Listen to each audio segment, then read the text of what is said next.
Alam niyo ba mga kadugyo, nasad at natouch naman ako sa ginawa ni Kappa Girl. Nakita ko kasi na meron siyang nilalaro at pinipisil-pisil dito. Mukha to ng laruan ng mga nilalaro ng classmate niya sa school. Update pala ang tawag doon. Tinanong ko siya, bakit hindi ka nagpabili sa akin? Sabi niya kasi baka daw wala na akong pera. Sabi ko nga natouch ako sa kanya kasi imbis na magpabili siya ay nag-DIY na lang siya. Gamit lang ang papel, tape at bula. Gumawa si Kappa Girl ng sarili niyang pop. Iba nakakatouch imbis na humingi sa akin pambili ay nahiya siya at nag-DIY na lang mag-isa. Syempre bilang mabait na tito, mabait naman din si Kappa Girl. Higit sa lahat ay honor naman siya. Ang hindi niya alam ay binili ko siya ng pop. Ito, unboxing na natin siya at i-surprise natin.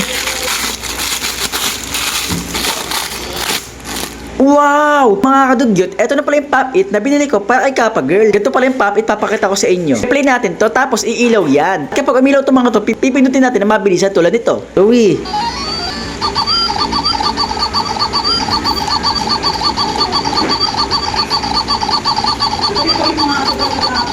Alam niyo ba, nagustuhan ko din talaga to kasi hindi siya basta laruan lang. Maganda siya pang exercise ng ating memory. Kasi kailangan mo tandaan yung bawat ilaw. At masasabi ko na maganda tong activity. At ang isa pang maganda, dahil maliit lang naman to at meron siyang pangsabit. Ito nga, sinabi ko na siya sa bag ni Kappa Girl. Ito kasi melody bag ang gamit niya ba pag napasok sa school eh. Diba? Ayan ang ganda para kaya siya magpunta. Dala-dala niya itong pop-it niya. Naku, sigurado ako pag nakita to ni Kappa Girl, hindi na siya malulungkot at matutuwa na siya. Tito Dux, pinama ako ng pop-it! Oh, eto na. Wow! Binili kita. Thank you, Tito Dux. Sa mukha mo talaga snail padilya. Okay, kukunin ko na ito. Pasok sa school. Papakita ko sa mga classmate ko. Bye!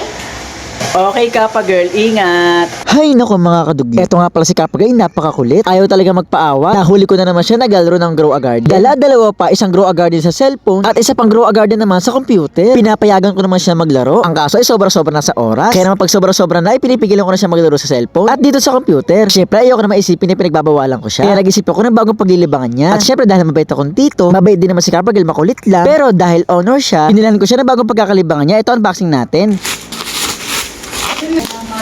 Wow! So mga kadugot, ito nga pala ang binili ko kay Kappa Girl. Dahil puro siya cellphone, binili ko siya itong brick game. Ito yung laro namin dati nung bata pa ako. Ngayon 2025, ngayon lang ulit ako nakakita nito. So ngayon buksan natin. Okay, so ito siya. Para siyang bidyuhan. So mga kadugot ngayon, try na natin laruin. Start.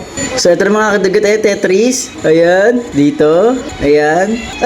Ay, grabe guys, mahirap din pala itong Tetris. Dito talaga kailangan mo ng strategy. So guys, ito na. Naku, matatalo yata ako. Hindi na ako marunong mag-Tetris.